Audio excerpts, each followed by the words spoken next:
Welcome to another Friday seminar. Thank you so much for joining us today. And again, we have this privilege of taking some time out during our busy week to talk about what might be going on in our lives. And our theme for tonight has to do with learning about time, how your relationship with urgency, patience, or presence is changing or has changed. This is something that obviously is important for all of us. We are all creatures of time. And once again, for those who might be new to this program, this is a space, a judgment-free space, where we want people to share from their heart exactly what might be going on in their lives, so that we can listen and share accordingly.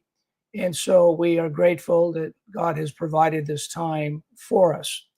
And what I'll do, I think, is just start with myself. And I've been thinking actually quite a bit about this question, particularly because I had issues with my heart rhythm in 2023. And so naturally, when you're faced with a medical diagnosis or a medical intervention, you tend to think about time. And so I'm sure all of us have heard the familiar refrain, time is a commodity that once it's gone, you can never retrieve it, making it, of course, extremely valuable. And perhaps because I am getting older, I see the value of time much more clearly than I did in my earlier years. In my younger years, and I'm sure this is the case for so many of us, we take time for granted. When we're a child or when we're a teenager or a young adult, we are focused on accomplishing certain goals, objectives, and I had those same type of objectives even within ministry work. And a lot of times those objectives were associated with broadcasting deadlines. And so that in and of itself produced a sense of urgency as well. Someone has stated that broadcasting deadlines are a hungry animal. It's never satiated. But because of my medical situation, I really had to think a lot about this. And the idea of just taking one day at a time literally hit home. I knew what that meant with my head, but not really with my heart. And so, as we know, none of us have any guarantee that we have our next breath. All of that is in God's hands. And so this has changed the way I think of time each day. And I guess the way I sort of process this is that I have, of course, a to-do list of things that I would like to do in a given day. But if I don't get around to hitting those goals, I don't worry about that. I let that go because I realize that it's not worth it to be anxious over something that I can't really control, because what I am able to control, God has to give me the strength, the wisdom, whatever is necessary to do a particular task. And so it's not an excuse for laziness or slothfulness, but rather each morning I like to start off the day with prayer. And my wife and I do this on our morning walks. But even before then, I'm asking the Lord to work in me to will and to do of his good pleasure, as Philippians 2:13 tells us. And so, in light of that, if God thinks it's necessary for me to get an unexpected phone call or a visit or an email that warrants my attention, or if family members have something pressing that they need my help on, I let that take precedence over what I might put down on my to-do list. And in the process of all this, I'm learning that God's design for that day is always best. Not so much what I'm trying to do, but what he's trying to do through me. And I think that's important. And this also impinges on something else, and that is the whole idea of being content. And Paul talks, or God through Paul talks a lot about that in Philippians, particularly chapter 4, where he says that he's learned to be content in whatever situation he's in, whatever state he's in. And to me, that's actually quite liberating. It's very grounding because it means that regardless of how a day turns out, I can be content. I can be happy with that because I know that what God deems best is best. And a lot of times I try to put myself first, and that doesn't go well.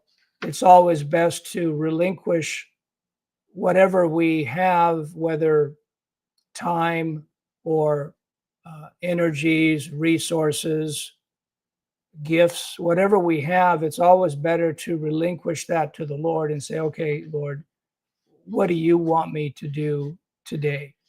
And to be content with that, really content, not just to say I'm content, but to actually be content, to feel that kind of contentment in my soul, in my heart, because it's under God's control anyway. And so that's something that I've been in the process of learning.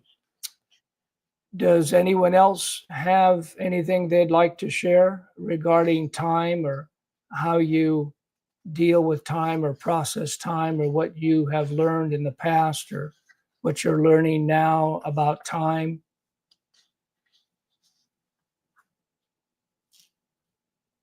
Yes, Mark, go right ahead. Okay. I don't really have a lot of answers. I'm sorry, let me just interject real quickly. Just for the sake of those that are listening or watching, if somebody is speaking, please mute your mic, and I'll do the same thing. That way we have a good broadcast. I'm sorry, Mark. That's okay. I don't really have a lot of answers or a lot to add to this, because in my situations, right now, I'm in the process of learning something that I've never known my whole life. And I have so many irons in the fire. I don't even know what to do with this because of my nature, the way I've always been. And time seems like that's all I have right now. And I don't know what to do with it. And so it's not like I can say that, I don't even know what to do with it. I'm in a period right now where I know he's working, and I know I'm downshifting. I'm downshifting hard, and I don't know how to do it. And the anxiety through this, because it feels like slothfulness, because it's totally against everything. The way I've always been wired was not like this. And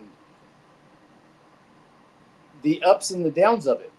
There's For the most part, I understand the work, but what I don't understand is why I can't comply.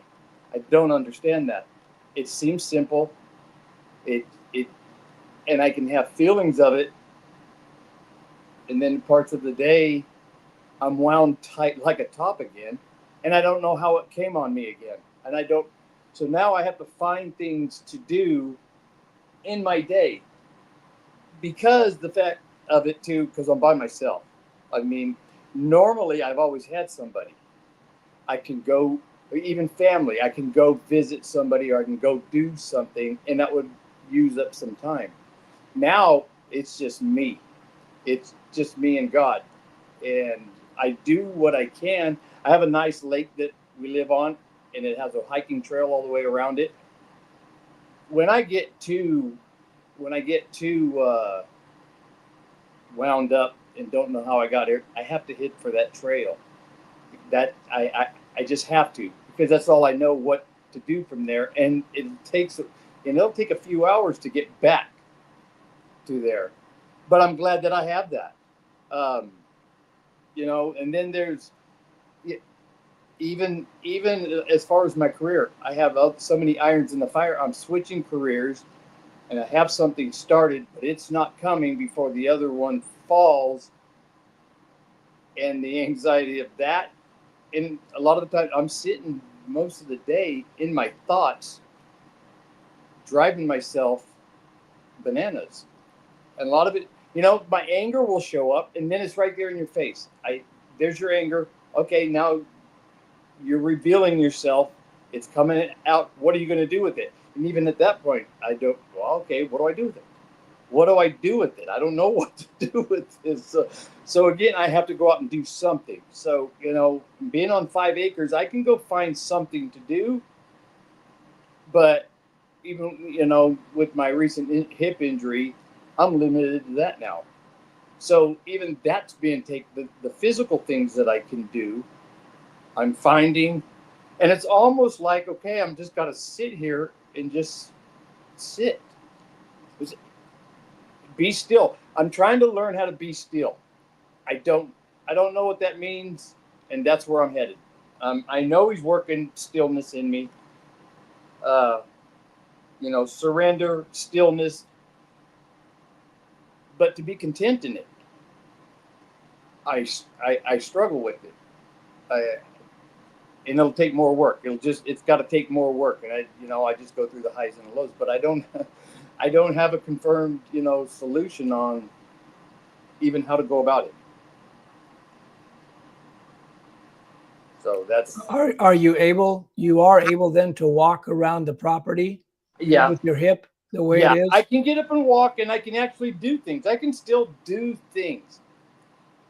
I've been in construction my whole life, and that's hard physical work all day. But I can only give that now maybe 3 to 4 hours.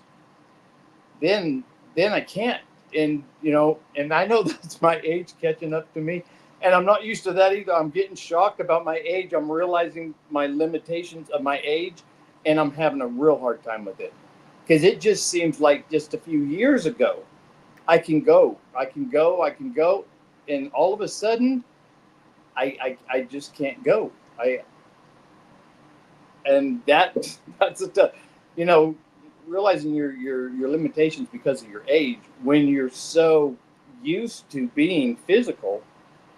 Uh, that's that's another tough one. It feels like all these things are coming at me now at one time, and but it does seem like they're all coming making the same point. They're all making the same point, and I don't understand. It sounds easy. Oh yeah, I'll just be still. Oh, I'll just read the word. I'll find comfort. I can do all that stuff. It's not so easy. It might be easy for some, but for me, I struggle hard with that. So I don't think it's easy for anybody, frankly. Um, that's another topic. Oh, by the way, let me just interject here before I forget. Uh, we won't have a Friday seminar next week because we're going out of town for a week to visit family members. So next week there won't be a devotional, there won't be a Friday seminar, and there won't be the Sunday programming. So I just wanted to make sure that I got that out there before I forget. But I appreciate what you're saying, because it does impinge on the idea of being still and what that really means. And we really should do a topic. I've mentioned that before, because it is really profound. You know, when you're by yourself and it's just you and the Lord, how does that go? And, you know, that's something that we can definitely discuss. But I think it's also the fact that you talked about the anxiety and the anger that came as a result of that. Is that, do you think, stemming from the fact that you aren't able to do what you were able to do before? And so this is like a whole new reality, you could say, where God is like forcing you in this situation. And that I could see where that would lead to anxiety, that could lead to anger. I've struggled with anger myself. I've struggled with anxiety myself, so I know what that feels like. But it's interesting that, you know, that God has you in this space and going through all of this, and we know that it's not wasted, because what you are experiencing is going to help somebody else down the road. And I think that's the silver lining in the cloud, even though now it's not easy at all for you. And I couldn't see where it would be easy for anybody to go through what you're going through. It's definitely a trial, it's definitely challenging, but we know that out of this, God is going to do something in terms of your own growth and being able to help others as well. But it doesn't minimize the difficulty of it at all. See, no, that's what it feels like, because, you know, I just been recently trying to be in alignment, trying to do everything I can to be in alignment, and I mean, you know, I changed the way I eat. I started exercising. I'm trying to be healthy enough to be in alignment, to be in the presence of God, and that now I'm finding out that God is with me. He's with me. Okay, so now what does that mean? What is it? Okay, I don't know what that means. But that, see, being hardwired to the way I've always been, that's what brings the anger. It's my natural, that's my natural self coming out. And I have to, and I guess this is where the taming comes to, because I yeah, I don't know why. I all I can say is I think the anger and the anxiety is just coming out. That's who I am, and I got to shed it. It's got to get out. It's got to, and he's showing me how at the same time, but it's still so confusing. It's confusing. I have, like I said, you know, I have everything I need. I have it. I have everything I want right now. I have all those things. Finding out to do with my time, with my days right now. Boy, this one's got me. But what keeps me lifted is hope, because, like you said, I don't know what that is, and I don't want to picture something in my mind. Okay, something's going to happen in the future, because that's what I'm trying to get away from. That's what I've always done, anyways, my whole life. I've always pictured something, then went after it. Well, that's what I have to stop doing. But at the same time, I still know there's hope for something. I just don't know what it is.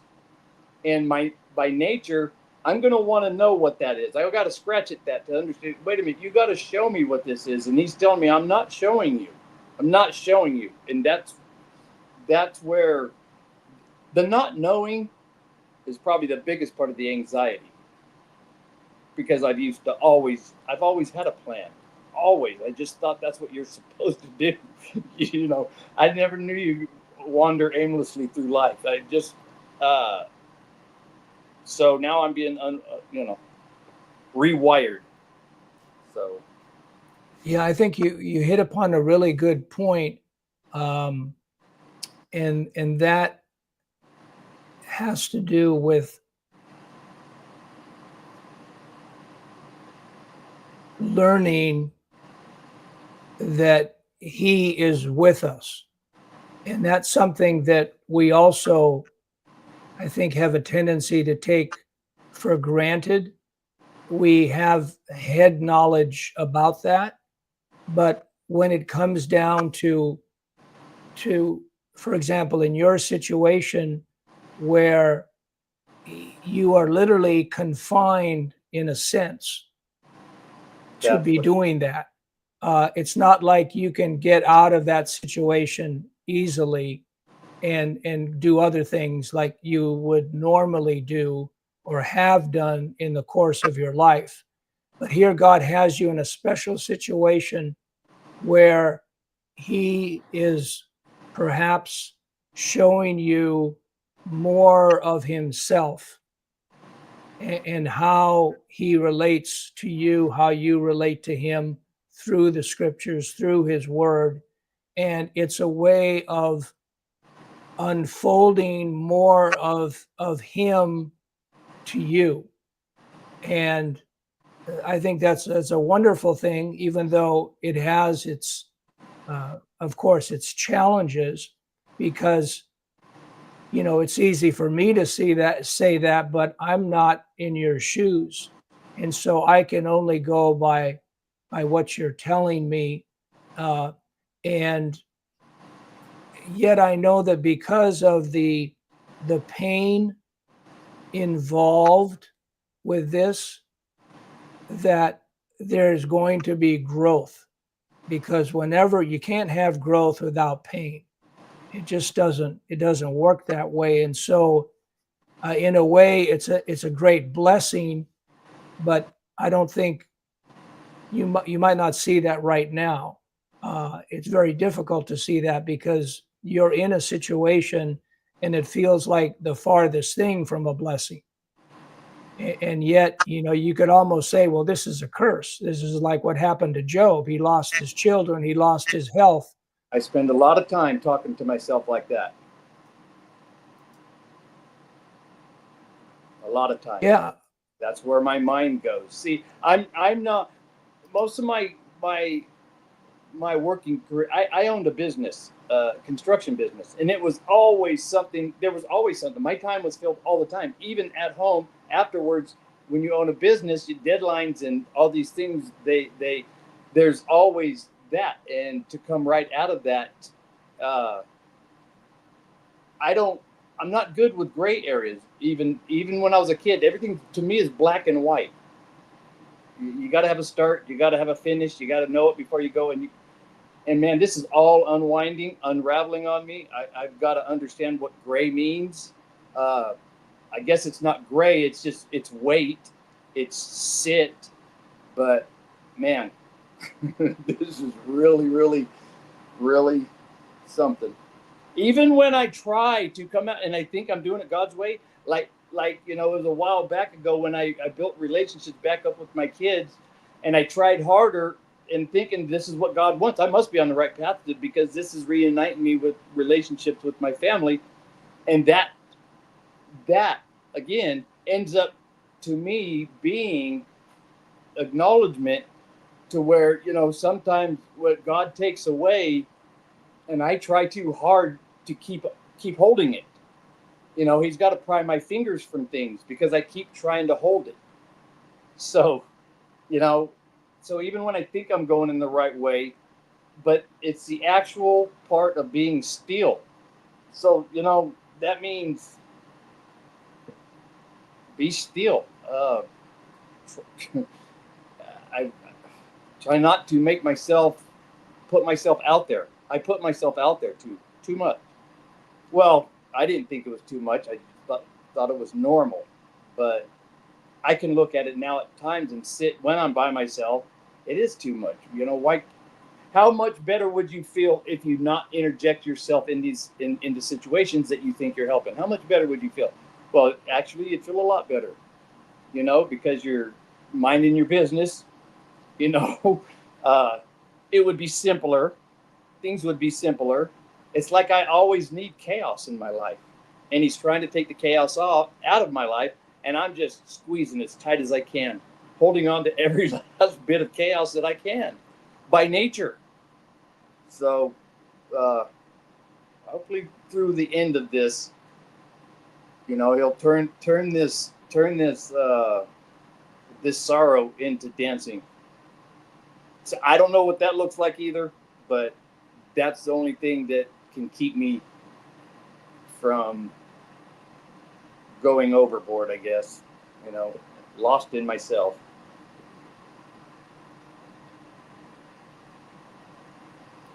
I think that's really important because of the fact that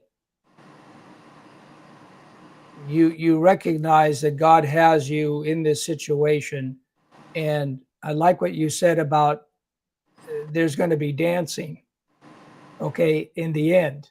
And I think that's very important that you have that perspective, you have that hope. And the contrast between trying to grab things or lay hold on things, as you expressed, and at the same time letting go of those things because God wants you to lay hold on him. Kind of like what Paul says in Philippians 3, that I may know him and the power of his resurrection and the fellowship of his sufferings. In that context, he makes the point, I haven't arrived yet, but I pursue after, that I might know even as God knows me. And I think that that's really, really important and significant, because that's what he wants of all of us. He doesn't care about our time, our money, anything that we might offer to God. He wants our heart. He wants everything, 100%. And that's a big lesson right there, I think, for all of us, because we're all on that path in one way or the other. I think in your particular situation, it's a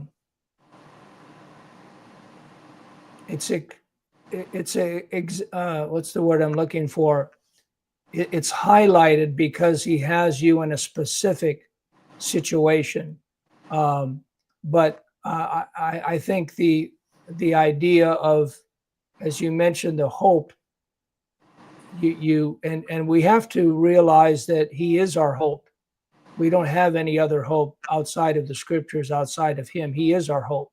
And so it's really kind of bringing that into focus, that he is our hope. The scriptures are our hope.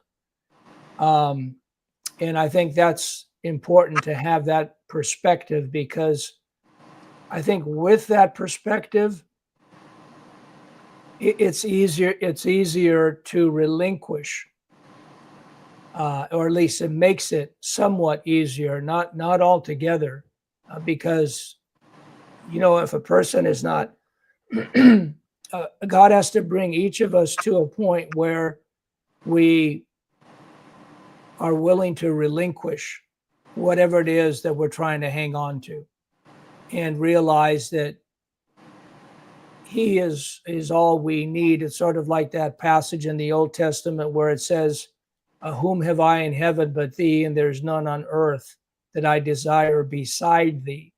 And that's something that I believe God is bringing all of us to, because that is the end goal. And again, that's something he's doing, but it's different with each believer, because everybody's on a different journey and we're in different circumstances. Although there are similarities, there are crossovers that we go through. But I really appreciate you sharing all of this, because it does help others that might be going through something similar.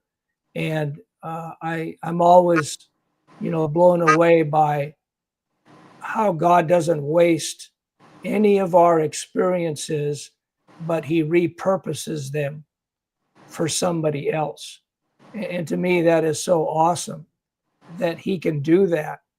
And He does that on a continual basis. We see that all throughout Scripture. We see that in our own lives. And so I really thank you for opening up about that and sharing that, because it will be a blessing to others. And as you continue to grow, and God continues His work of grace in your life, again, it's all for His honor and glory, for sure. So thank you again, Mark. Appreciate it. Thank you. Very much. Anyone else care to add anything?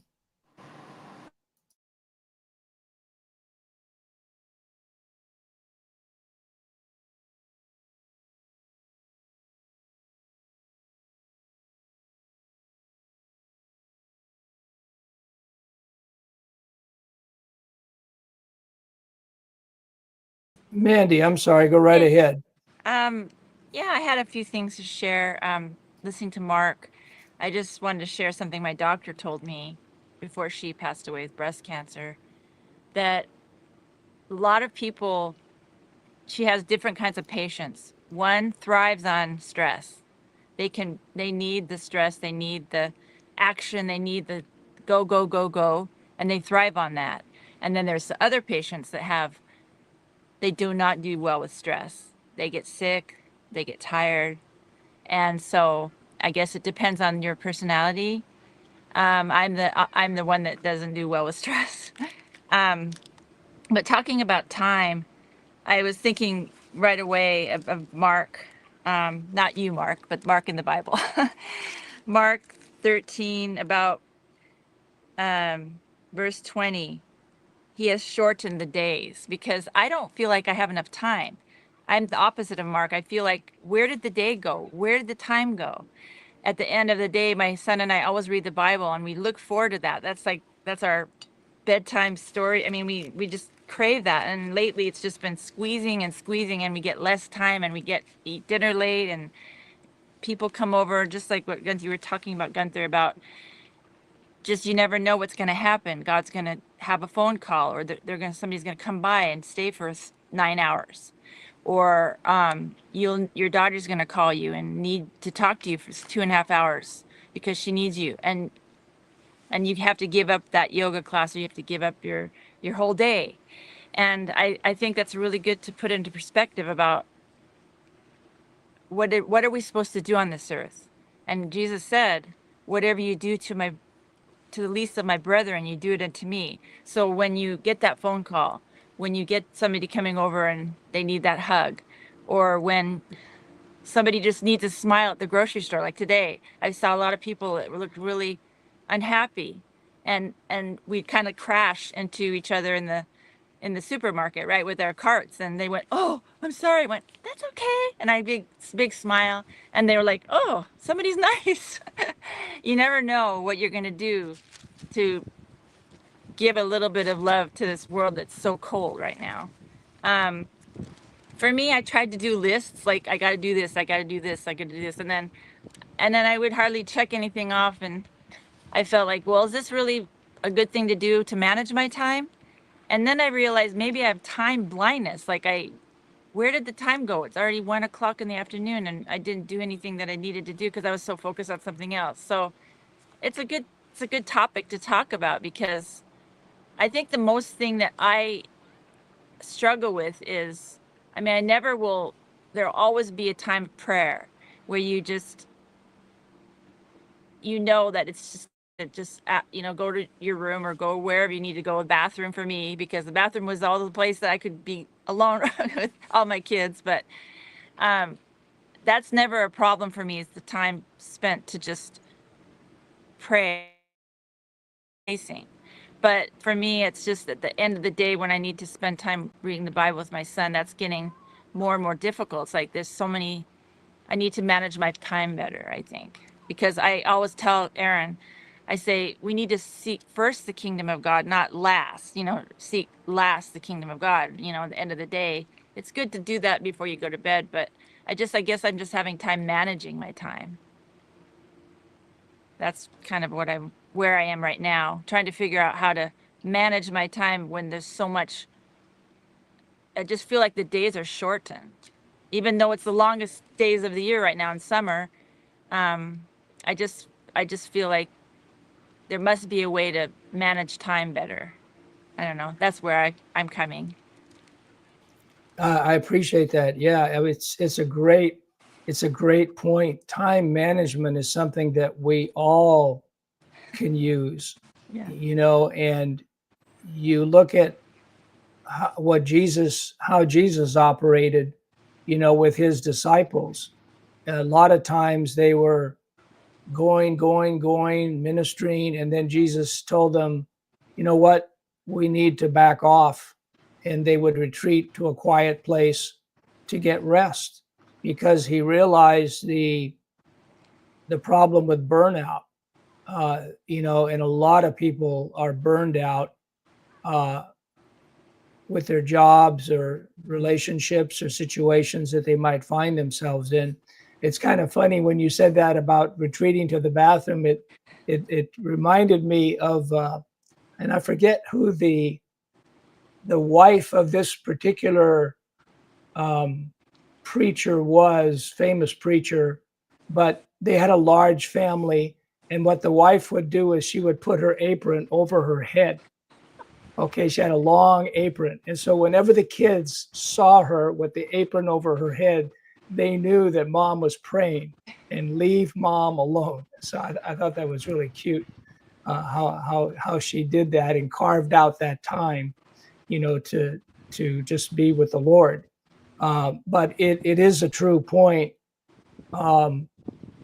Time is so valuable, and yet, and I hear you, Lindy and I go through the same thing at the end of the day. Like, where did the day go? It's like we didn't get anything that we wanted to get done, because of this, that, and the other. But I think your perspective is so important. That daughter needs to be talked to for 2.5 hours. That other family member needs a hug. When those visitors come over for 9 hours, that's okay. That's what God, if God would tell us, look, you're going to get a phone call from your daughter, and it's going to be 2 hours today.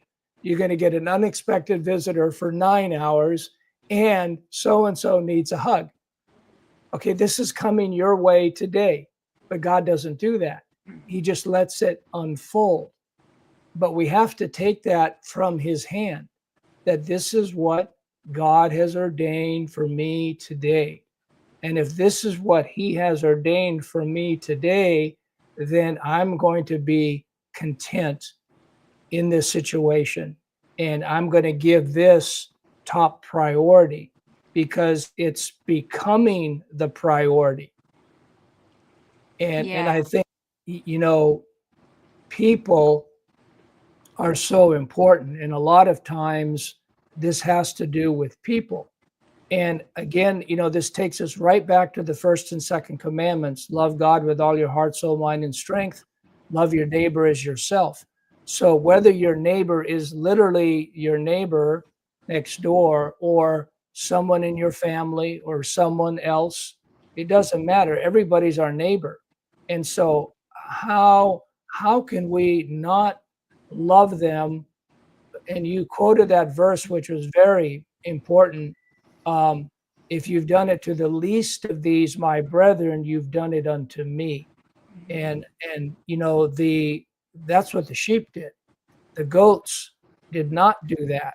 Oh, when did we see you hungry? Or when did we see you in prison? Or when did we see you naked and didn't do anything? And so then he delivers the verdict. depart from me, ye that work iniquity, in so many words. Okay, but it's the sheep that took the time to go to prison.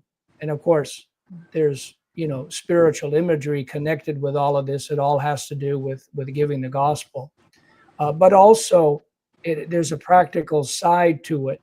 If you see someone and it's in your power to give a homeless person food or this or a pair of shoes or whatever it might be, that's fine. Isn't that what Christ did when he was on earth? When he fed the 5,000 men, women, and children, did he discriminate like, oh, only the Christians get the bread? No one else gets it. We'll put the non-Christians on this side of the field and the Christians on that side. No, he didn't do that. He fed everybody.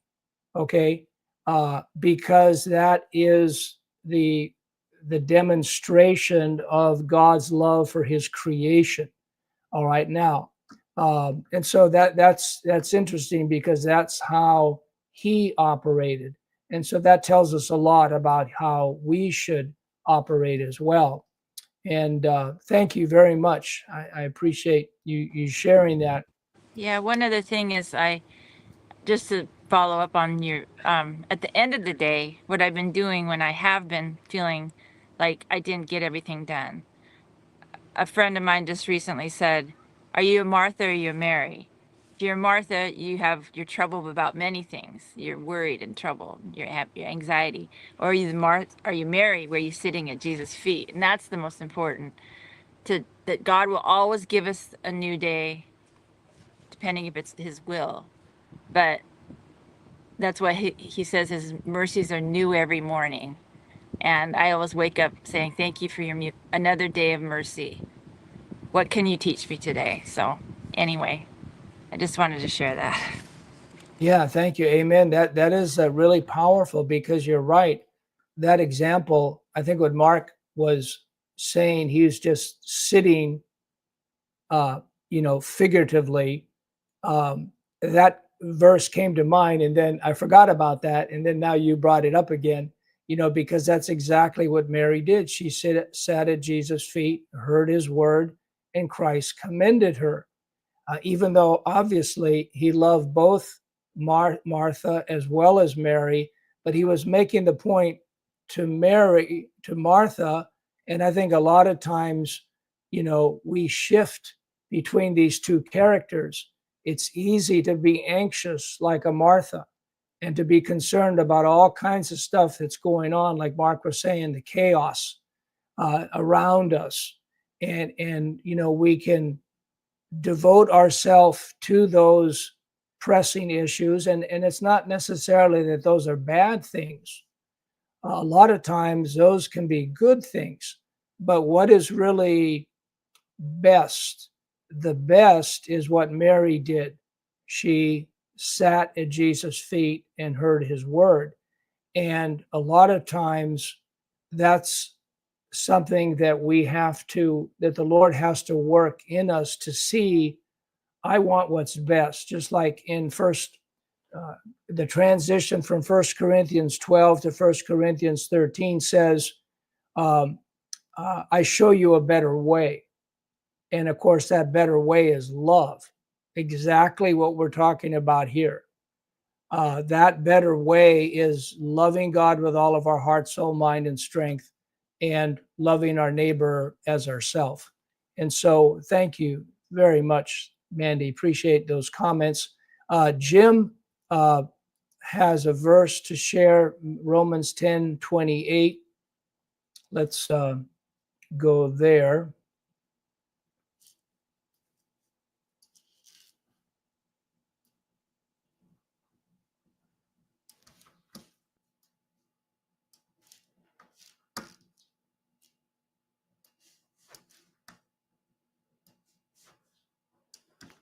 Sorry, just getting this screen to work.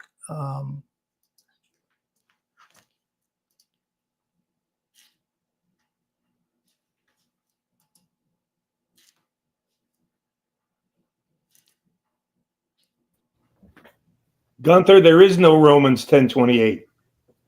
Oh, thank you. Appreciate that, Al. Did I read that wrong? Let's see. Oh, maybe Carrie means another verse in Romans 10, or maybe 8:28. Is that what you mean, Carrie? Oh, I'm sorry, Jim. Maybe you can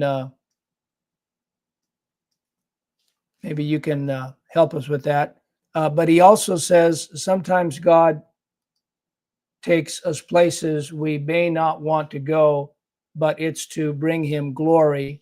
And he's quoting John 21:18. So let's go there temporarily.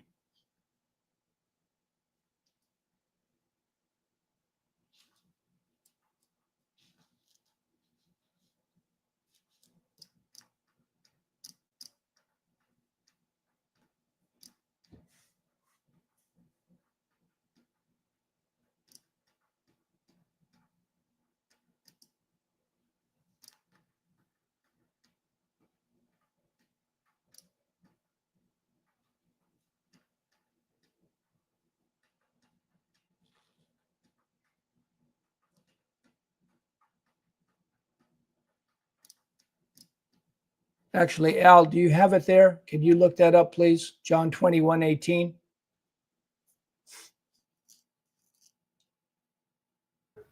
Verily, verily, I say unto thee, when thou wast young, thou girdest thyself, and walkest whither thou wouldest.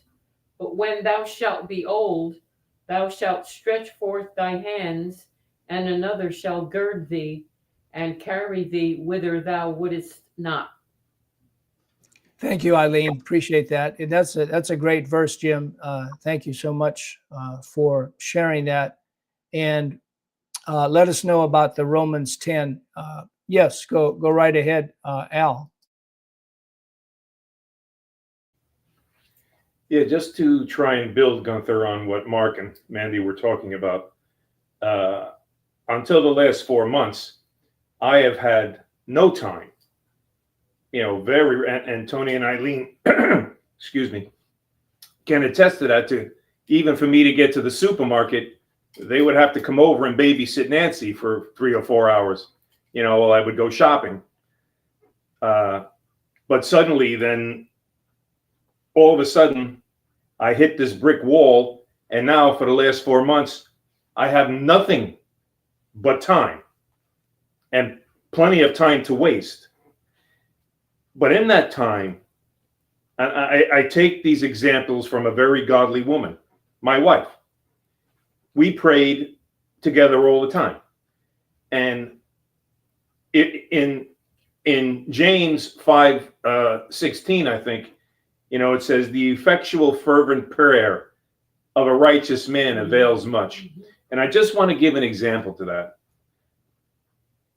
A friend of mine, his marriage has been terrible for years. For years. For at least 10, 15 years, they haven't eaten together. They haven't done the maritable thing together for years. And she was at the wake. You met her. And I have been praying and praying and praying that God would heal that marriage some way. And about 3 days ago, and I've been asking another friend to pray for her, another godly woman, and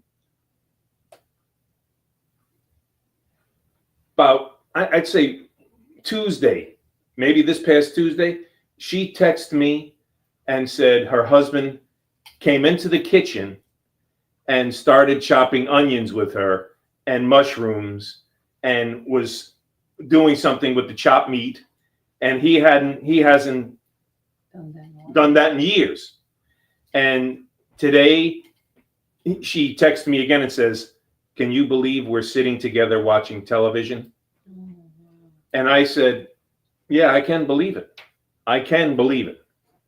So even though maybe I don't have, and thanks everybody for their prayers, I think I found the job. So nothing spectacular, just enough to get out of the house. Congratulations. Congratulations. Thanks. Thank you. I really got to get out of the house. To make a long story short, in this time, I've used that time for extra prayer time, like for praying for people and so it's really, and unfortunately, aside from the praying, I confessed my sins to a friend today. And, I said, I have a sin that bothers me. And unfortunately, with all this idle time on my hands, I've been indulging, if there's lack of a better word, in this sin. It's not pornographical. It's not anything of that nature. It's not, it's not something like that. It's, it's a gambling habit. In the old days, I never met a casino I didn't like. So, like in these 4 months, I think I've been to the casino like 4 times. I've even gone twice by myself. How depressing is that? So unfortunately, even though I've used that time to pray more, I've also used that time to waste. That's why, I don't know. That's why I can agree with them that time is so precious, and you can't waste a second of it. Yeah, thank you so much for sharing that. And it really is, in a way, a two-edged sword, as you're describing. And as Mark also mentioned as well, what do we do with our time? What do we do when no one's around, nobody's looking? What's going on with us during those times? That's another topic for another day. But it impinges on that as well, because all of this has to do with obviously our relationship with the Lord. And there's that old adage. It says that how does it go? Idle hands are the devil's workshop, type of thing. But it's challenging because, God has us in a particular place in our life, and there are opportunities, as Al said, for prayer, for Bible study, for reaching out to others. But then you have the other side of the coin, where sin can easily creep in for all of us. It's only by God's mercy that He keeps us on the straight and narrow. Not that we're going to lose our salvation or anything. That has nothing to do with our salvation. That's what's secured by Christ at the foundation of the world. All right, but it has to do with, what is God doing in my life today? What's going on with me today? And all of us are weak, and it's only by God's mercy, as Mandy pointed out, that we face each new day, and we realize His mercies are new every morning. His compassions, they fail not. And in spite of the fact that we live in a body that is bent towards sin, and only the Lord, can, and the Lord does overcome many of our sins. And it's an ongoing process. It's the idea of refining the gold. You'll never refine the gold to the point where it's 100% gold. It will always be 99.999%. It's still going to be some little bit of dross in there, but that's okay, because God wants to get our attention, and He'll do so in a number of different ways, in a million different ways. God can do that, and because everything is under His control, and He can use everything in His power to do that. And we are just so grateful that God is a God of mercy. And I often think about that verse in Hebrews where it says that he was tempted as we are in all points, yet without sin. And so he knows exactly what it is that we're going through, what it is that we're struggling with. And he alone is the answer. He's the solution to everything. And so, you know, I think about Peter, what he had to go through, you know, and you can imagine him and his brashness, his bravado, you know, I'll follow you anywhere, Lord. And then he denies him 3 times, you know, or at one point, Jesus is saying something about going to the cross, and Peter says, no, that will never be, you know, and Jesus responds, get behind me, Satan, because you are savoring the things of man and not of God. And then, of course, you know, we have that reconciliation in John 21, where he's asking him the Lord is asking him 3 times, do you love me? Do you love me? Do you love me? Feed my sheep, feed my lambs, feed my sheep. And so you see the restoration there. But it was hard for Peter and it's hard for us because all of us, we need that shepherding, we need that restoration that God provides, you know, when we go into those valleys.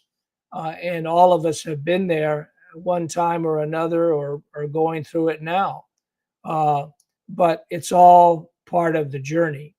And thankfully, God is not finished with us yet. He who began a good work in you will perform it until the day of Jesus Christ. And so that's the hope. Yeah, go right ahead, Al. Would you like a question, or you want to wait till Sunday? Because since we're on the topic of sin. He's not going to be around Sunday, so got to do it now. I think you're muted, Gunther. Sorry, maybe wait till Sunday unless you think it's really appropriate right now. But I mean, either way, you can say it now. Go ahead. No, it's just we were talking about sin, right? Sure. And so if we look at John 8:11, I was discussing this particular verse, and in John 8:11, and then in John 4, the woman at the well. So in John 8:11 it says, and she said to him, no man, Lord. And Jesus said unto her, neither do I condemn thee. Go and sin no more. Now, I was contemplating that for a long time, and I brought it up, and we were talking about it. And then we were looking at the woman at the well. Jesus said to her, go call your husband. And the woman said to him, I have no husband. And Jesus says, therein you spoke the truth. You've had 5 husbands, and the man you now have is not your husband, and that you spoke truly. Then she runs and tells everybody, oh, come and see this guy that told me everything I did. Now, if she became saved, I don't know. Maybe she did. But how did she go back and not sin? Because she can't go back to any one of those 5 husbands, because the Bible said she's been defiled. She can't go back to husband number 5 because she's just had a boyfriend. She can't go back to husband number 4 because husband number 5 had relations with her, and so on and so forth backwards. So how do you accomplish go and sin no more? Yeah, it's a good question as far as that goes. It's also Christ is trying to pinpoint different things with the 2 women. with the woman caught in adultery,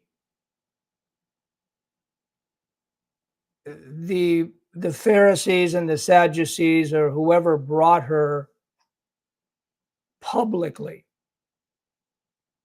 and that's a big point, publicly, they brought her to him to say she was caught in adultery, in the very act of adultery. And Moses says we should stone her to death. And of course, very wisely, Christ writes on the ground. We're not sure what he wrote on the ground. Maybe they were the 10 Commandments. We don't know it precisely. But the statement he made, he that is without sin, let him cast the first stone, is like earth shattering. And sure enough, everybody from the oldest to the youngest, they immediately leave because they were really exhibiting what Romans 2 says, that if you judge someone else, point the finger at someone else, you're really pointing 4 fingers back at you. And that's why they could not stay there. And that's why Christ said to her, where are your accusers? And she goes, I have none. And he goes, neither do I accuse you. Go and sin no more. And so there it definitely seems that she was a child of God by that statement. But he's also giving with that statement of mercy, he's also honing in on an important truth, and that is that the child of God doesn't want to live permanently in sin. God won't allow that. He will work that out of our lives. Now, as far as with the other woman, again, this is interesting because here we have a different context altogether. This is a Samaritan woman, and Christ goes out of his way purposefully to go to Samaria to meet this woman. And she didn't know what was coming, but he goes out of his way to go to Samaria because, keep in mind, the Samaritans were hated by the Jews. Hated. They wanted nothing to do with them. And so here Christ is going to what we would call an outcast, and specifically this outcast. And she was no different than anybody else. She had her particular sin, and that had to do with marriage and remarriage and divorce and remarriage. Everything that the Bible says she was doing wrong in that regard. But it's just like today, if someone has 5 divorces and apparently I don't know that it was necessarily a boyfriend. It sounds like another husband that she was living with, a 6th husband. Okay. But again, that would have to be checked out. But the fact is that what do you do if someone has 6 divorces? Well, you stay with that last one, number 6, and you don't go back to the others. And even though all of those other marriages after the first one were all wicked, and she shouldn't have done that because God doesn't teach divorce. He doesn't allow for divorce. But she had to stay where she was at with that 6th husband. And so And you know, we don't know for sure if she was saved or not, but she did do something very significant, and that is that she witnessed to the other people, to the other Samaritans, come, look and listen to this man who told me everything I did. Okay, does she say, is not this the Christ, the Messiah, or am I getting that confused with something else? So God at least opened her eyes to that. And so that is a possible indicator that she really was a child of God, because that's the nature of the child of God, is to want to tell others about the gospel. And so I think that's a possibility that, but again, more study would have to be done, going into Margoliouth and see how he translates that. Yeah, verse 29, it says of John 4, come and see a man which told me all things that ever I did. Is not this the Christ? Yeah, thank you for reading that. I appreciate that. And going back to Jim, it was Romans 8:28 that he was talking about. That is difficult to trust at times. In other words, do you have it right there, Al? Can you read Romans 8:28?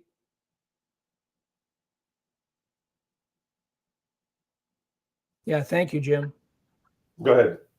And we know that all things work together for good to them that love God, to them who are the called according to his purpose. Amen. Thank you very much, and thank you, Jim, for sharing that. It is true. A lot of times, in the moment, we don't see what the end result is going to be. Just like with Joseph, betrayed by his half brothers, sold into slavery, betrayed by Potiphar's wife, cast into prison, forgotten by the butler. Did that man have a lot of anger? Did he have resentment?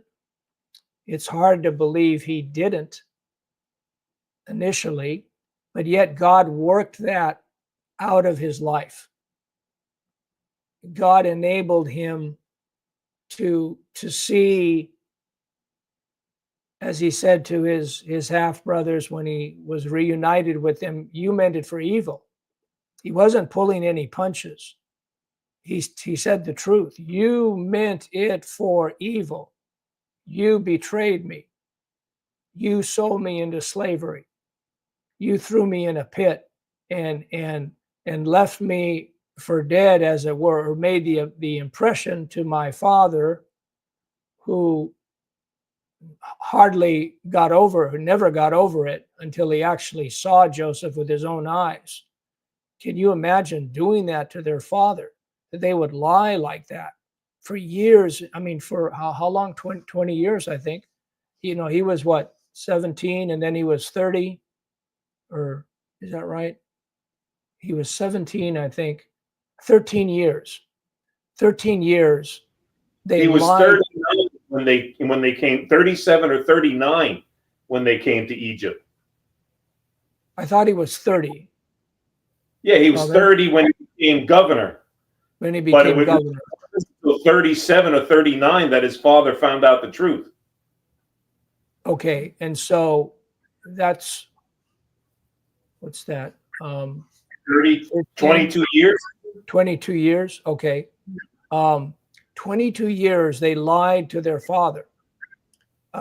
Terrible. That, poor Jacob and everything that he had to go through. It's like, why would anybody do that? It just seems inconceivable. But yet this is our sin nature. We're no different than the half brothers. And Joseph, of course, was also a sinner as well, obviously, as we all are. But the point I'm trying to make is that he learned through the anger, through the resentment. You talk about waiting, okay? Waiting in prison, very difficult situation. But yet the end result is what Jim brought out, Romans 8:28. It all worked together for good, and that's really the bottom line. And we could say that about each of our lives. No matter what we're going through, no matter how challenging, how difficult it might be, God is aware of it, and God is using it to conform us to the image of his son. And I think that's the take-home lesson with this whole idea of time. And a lot of time elapsed from when Joseph was 17 to when he saw his father and his brothers again. But yet, through that all, what does he say? God, you meant it for evil, but God meant it for good, to save a great many people. And so it's always going to be some aspect of the gospel, some aspect having to do with life. And I think that's important to keep that in mind as we go through our own struggles, that God is going to not waste that heartache and crushing pain and having to sit with our emotions and if the anger, the resentment, whatever it might be, God is allowing us to do that so that ultimately he takes our eyes off of ourselves and puts it on him, puts it on his word. And so he's like redirecting our focus. He's redirecting our gaze to him, which is where it should be anyway. But that's not always the case, because we are sinners and we're very weak. And apart from him, there's nothing that we can do in and of ourselves.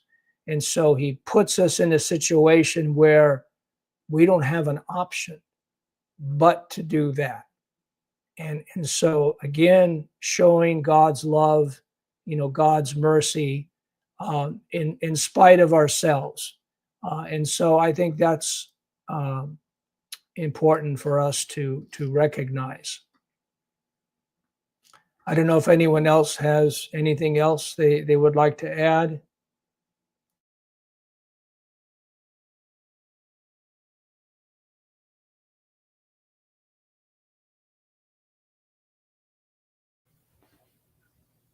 I just want to say, hi, Lindy.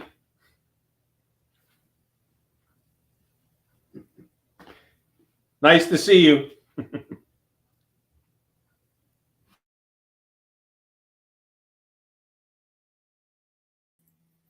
Wrong one. There you go. Hi, Al. Hi, Tony, Eileen. Hi, Mandy. Nice to have you back on TV. Oh, thank you. Had to find a spot in our house. That's good. Our son found it. Yeah, thank you. Fine. You I'm found the glad you time. can join us. Thank you. Found a little corner.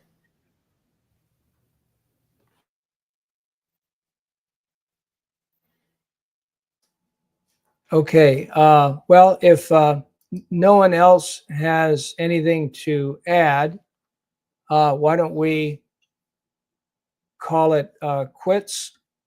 And again, Lord willing, we'll see you on Sunday. Remember, next week there will be no Friday seminar, no devotional, and no Sunday program. And I'll reiterate that on Sunday as well. But thank you again, everybody, and everyone that's watching or listening. We are so grateful for your participation as well. Thank you so much, and hope you all have a good rest of your week. We'll see you, Lord willing, on Sunday. Bye-bye now.